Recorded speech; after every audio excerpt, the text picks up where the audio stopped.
Hello, welcome back to Rev Endurance Sports and another edition of Industry News. Today is June the 29th of 2022, and Shimano has lifted the embargo on 105 Di2. Now, there's been a lot of assumptions and conjecture and all kinds of rumor mill, and people look at things like patent submissions and things like that to kind of get a feel for what may be coming down the line.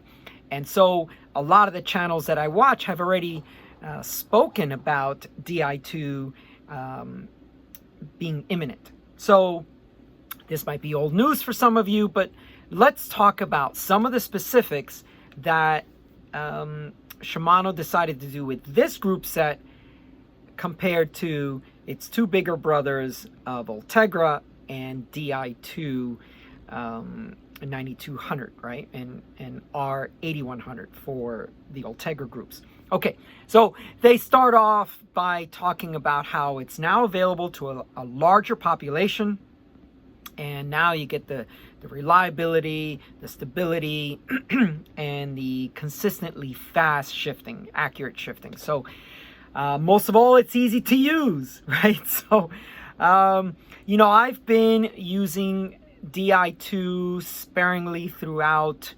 like 2009, 2010. So, 10 to 12 years at least. And it's even the very first iteration of Dura-Ace Di2 10-speed was an unbelievable system and a very, very good, an exceptional system for its first system made available to the public. Okay, so what I would like to talk to you about is, like I said, some of the differences. They mention Dura-Ace and Ultegra a lot in their comparisons, and that's good because it made it easy for me to digest some of the information and then be able to present it to you. So it's going to use the same proprietary wireless system, and long gone is this system here, which is the SD50. They're all going to the 300 system. So now all 12 speed. Oh, I didn't mention that. Yeah, so it's going to be 12 speed. So the new 105 is Di2 and it is 12 speed. But it's going to use the wireless technology from the shifters to the rear derailleur, and then everything else is wired. The battery, the front derailleur and the rear derailleur are attached to an internal battery, presumably in your seat tube. It's the ideal place for it. But wireless from the shifters to the rear derailleur. Now, they state that unlike the 9200 and the 8100 system, you can't have a wired option. That's something I actually wasn't aware that you could do with Dura-Ace and Ultegra, do a wired connection back to your derailleurs. But they mention it in the 105 spec. So I need to read from my notes because, the embargo just lifted this morning. So I'm not 100% comfortable speaking without a script as I normally do. So please allow me to read my notes just as triggers to remind me of certain things that I need to mention, so I don't forget things as well. So on the shifters themselves, there won't be a third button on the top.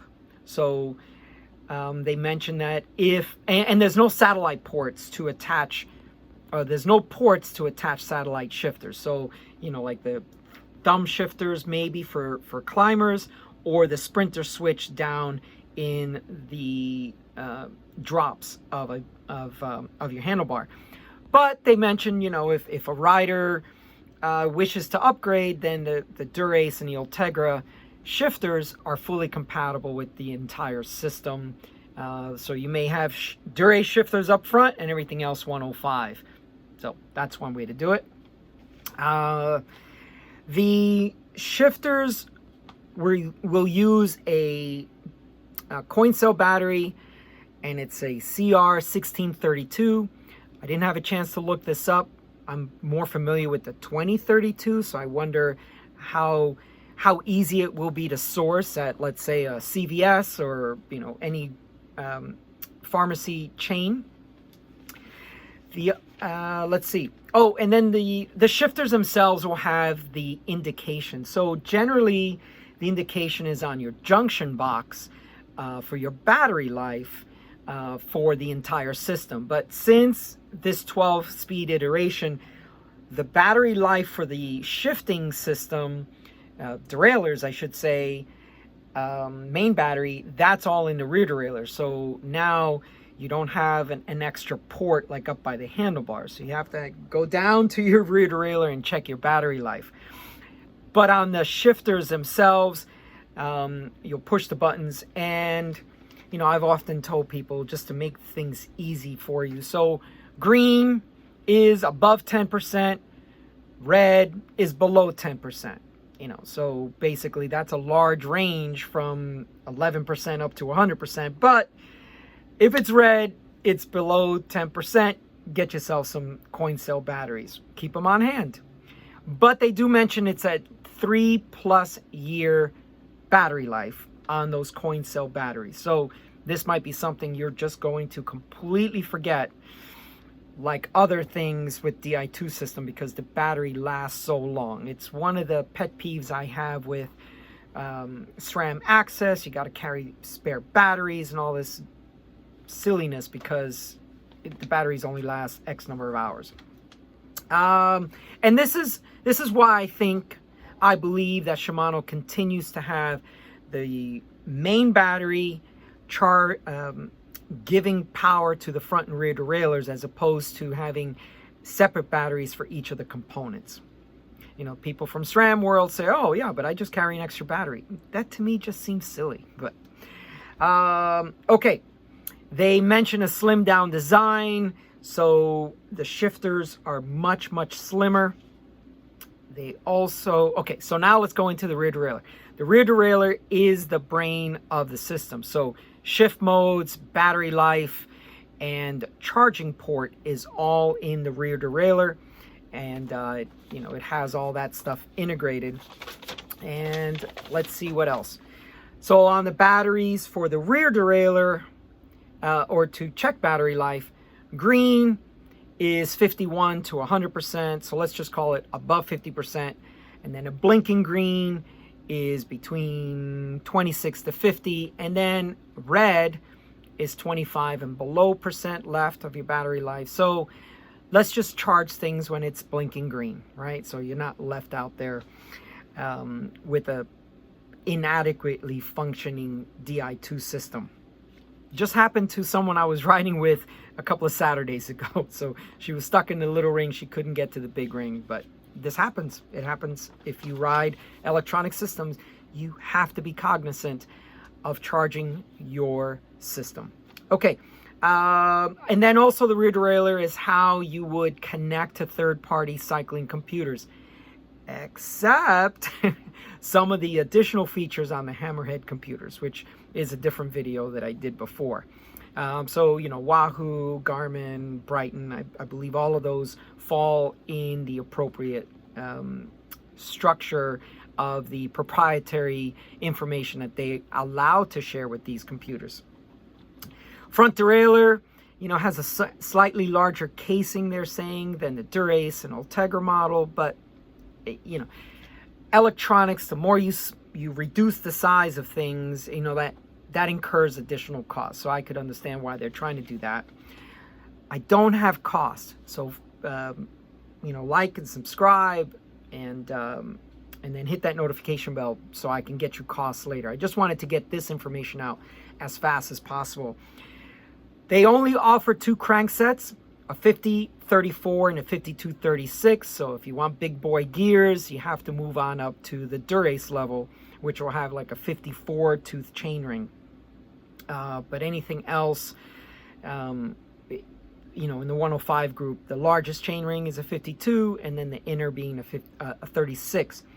They have, what is it, 1, 2, 3, 5 crank lengths, so 160, 165, 170, 172.5, and 175. So if you need a larger crank arm, you need to go with a different group set, or if you need something in between, as far as the sizes, you know, like a 167, they just don't offer that.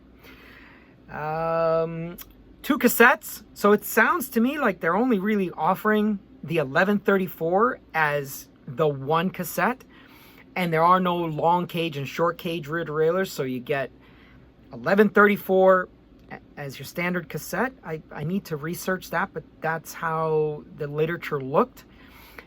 And that's within the group set, so within the R7100, but then you can also use a non-series, and Shimano does this a lot, just components that are not considered part of 105 or Ultegra.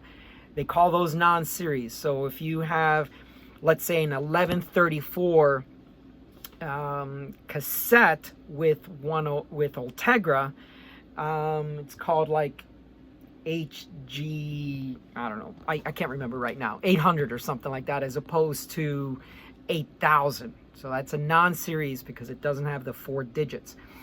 So you can get an 1134 within the series or 1136 outside a non-series, and that would be the HG 710. They are 12-speed, as I mentioned before, but it's backwards compatible to 11-speed road free hub bodies. So one of the beautiful things I love about how Shimano did their 12-speed upgrade is they made the cassettes compatible with 11-speed free hub bodies. On the SRAM side, you had to get a completely a new rear wheel because the free hub body was completely different and the whole thing threads on as opposed to sliding on. 105 is Di2, or 105 Di2 is hydraulic disc only. So here's another nail in the coffin for us rim brake fans. No rim brake option on the Di2 version. Now, if you're on the Durace level side, you know, rim brake, right? Okay. So they talk about how the brake lever is faster to get that pad to rotor contact. They also gave that 10% additional clearance to get rid of that noise that happens when you brake really heavy and you heat up that rotor. It expands, metal expands, and it starts to rub the rotor, and it's one of the most annoying things that I dislike about disc brakes, but there it is. Let's see what else we got. We have, that's probably the most important nuggets of information that you should know, but I don't have availability, I don't have dates. I just wanted to get this information out as fast as possible, and then I'll follow up with other things like pricing and availability. If you've been waiting on a 12-speed Ultegra group or a 12-speed Durace group, you know that your wait times are fairly long, but stay in the queue. As product is available to the bike shops, you'll get your product. But anyway, that's all for today. Please leave comments down below. Let's talk about the ability to have a Di2 group set down to 105 and no longer having a mechanical system or rim brake option. I'm just, you know, the pricing of Durace Di2 and Ultegra Di2 bikes is astronomical. It's through the roof because you don't have any options for anything else. Same thing with SRAM. Access, 12-speed, it's all wireless. And so you have to have, I mean, the pricing structure of these bikes has just continued to go up and up and up and up. So this is why, you can't even find, I think, a bike for under $10,000 with full derace, Di2 or a SRAM red access complete. It just boggles my mind where the industry has gone with bike pricing. I mean, just a few short years ago, maybe 5 years ago, you could still get a mechanical rim brake bike, full derace for about $5K. Can't do that anymore. Okay, thanks so much for tuning in. Please like and subscribe, and we'll see you up the road.